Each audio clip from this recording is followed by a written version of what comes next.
Alright, so today we're going to be talking about something just a bit different than usual.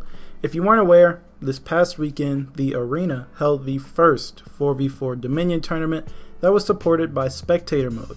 Ubisoft themselves chipped in and provided a life-changing 1.5 million steel prize pool for the tournament as well, which is really nice, and I'm glad that they let us see Spectator mode before it was totally finished. Anyways, today I just want to talk about Spectator mode, give my thoughts on it real quick, and then talk about the tournament really fast as a whole, just some matches, as I feel that you guys should definitely check them out. And as always, if you do stop by regularly, I'd really appreciate it if you sub to the channel, as it really helps me out. Now let's not waste any more time and get right into it. Alright, so let's start off with the Spectator mode itself. I've got to give credit where credit is due. The Spectator mode turned out a lot better than I thought it would. Even though it's a work in progress, it's working pretty well and is a bit more than just the in-game Spectator mode that you get after you die. There's free cam and the game does relay a little bit of info. I mean, the mode works, and that's what's really important to me.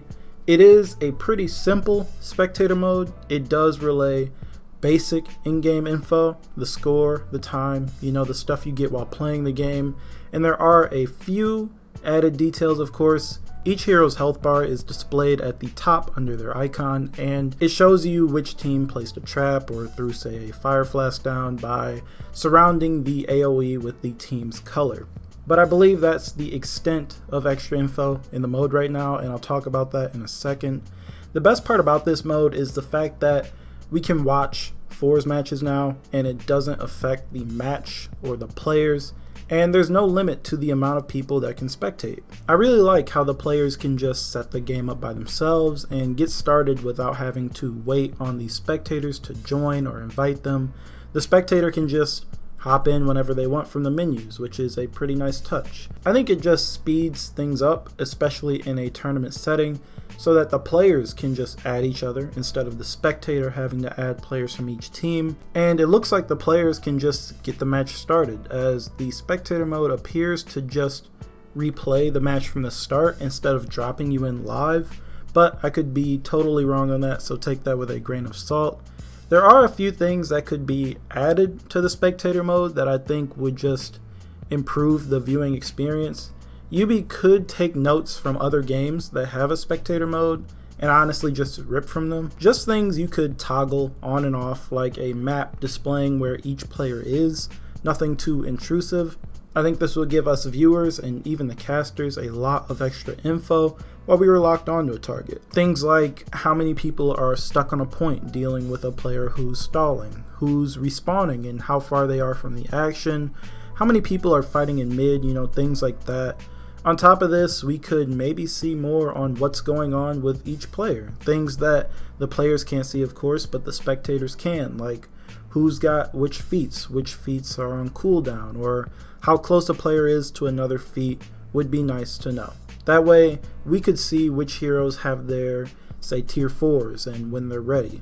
For example, in the tournament, there were a few times where each team was breaking and were preparing to have their final team fight, just farming minions or regrouping and trying to get their tier 4 and whatnot if it will help in a team fight. Like, say, Yorm's tier 4 feat when someone was playing Yorm. I think it will be nice for us to see, which feats were ready to roll when the fighting starts really quickly. Bonus points to Ubi if they add even more info like stamina bars and maybe even a revenge meter that could be maybe sitting under the health bars at the top of the screen. I think having these meters available again would be a pretty nice touch, mainly for when the camera isn't locked onto a player and is floating around in free cam mode, where sometimes there's a lot going on screen. There could be like a 3v3 team fight going on with the camera hovering nearby.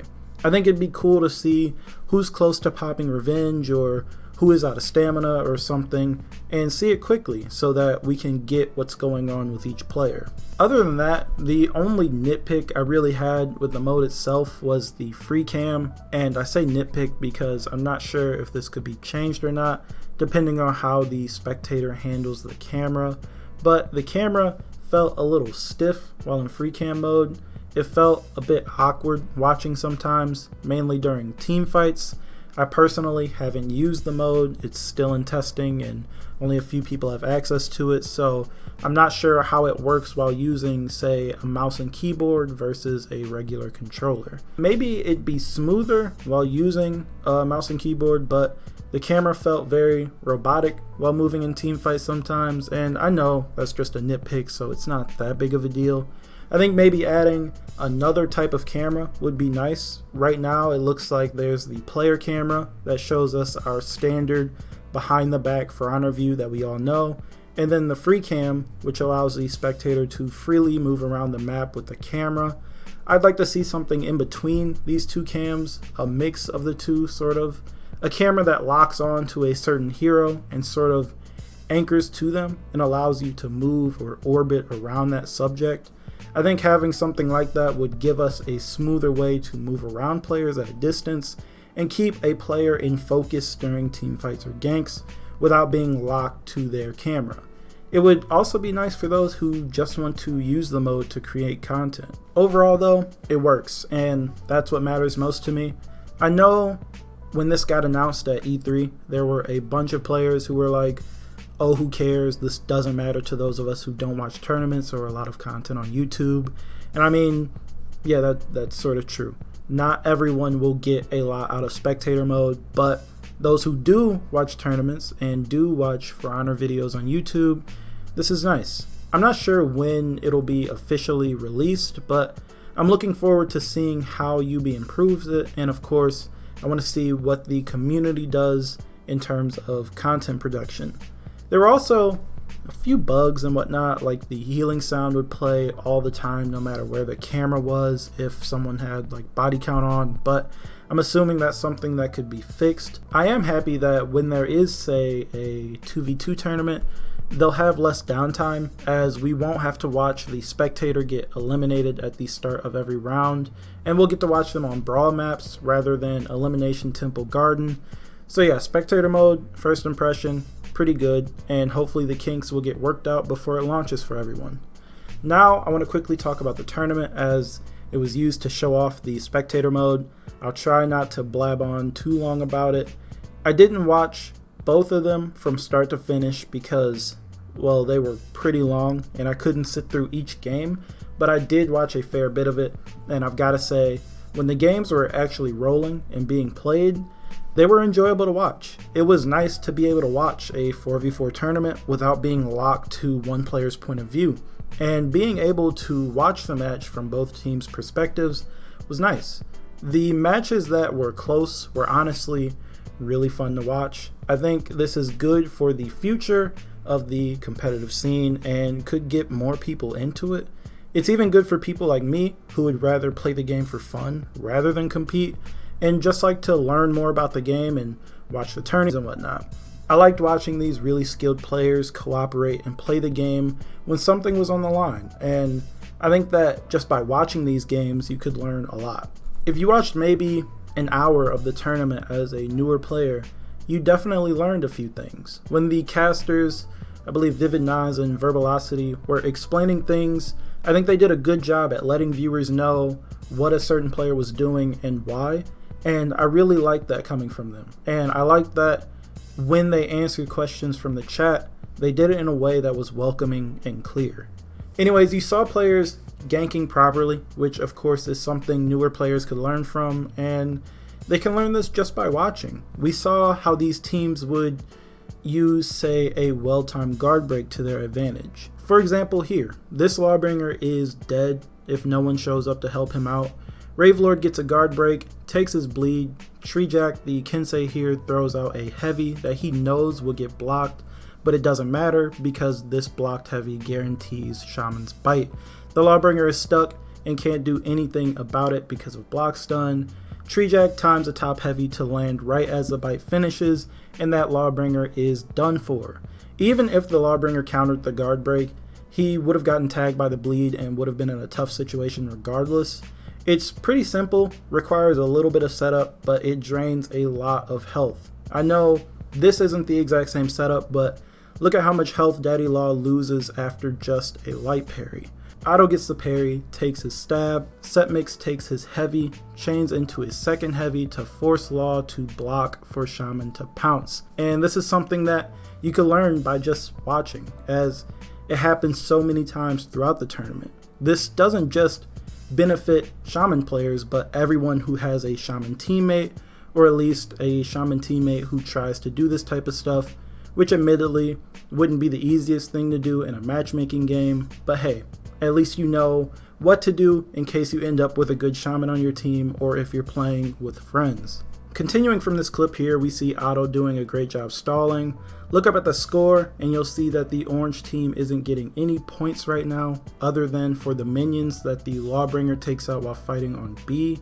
And then of course they start earning points once they cap B, but C isn't generating any points. Not only is Otto denying points, he's also distracting the enemy Raider and the enemy Shaolin, even taking the Shaolin out of the fight, leaving his team with the numbers advantage on the rest of the field.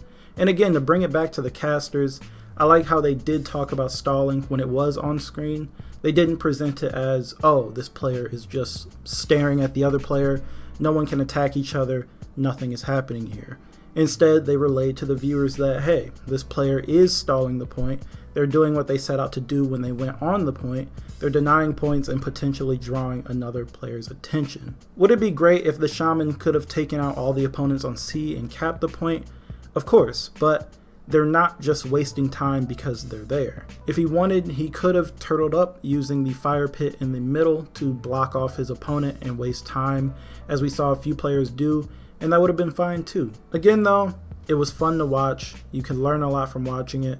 I'll definitely be tuning into the console tournament that goes on this upcoming weekend, or at least I'll watch as much as I can. I wonder if we'll see the same sort of team showing up using the same heroes and whatnot.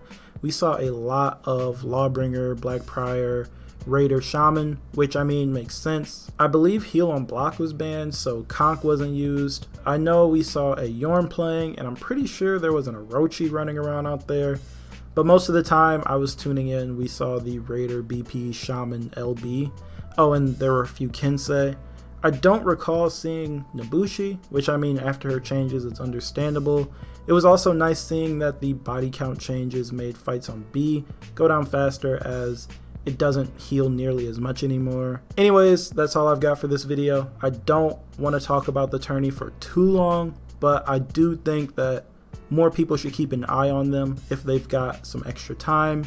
And who knows, maybe you'll want to participate in one and try to win some money or something.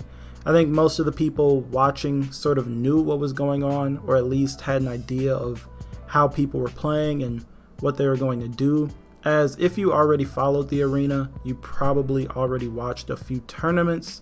Since UB does seem to be taking tournaments more seriously, maybe we'll see UB host their own tournament utilizing the spectator mode after it's been polished up more.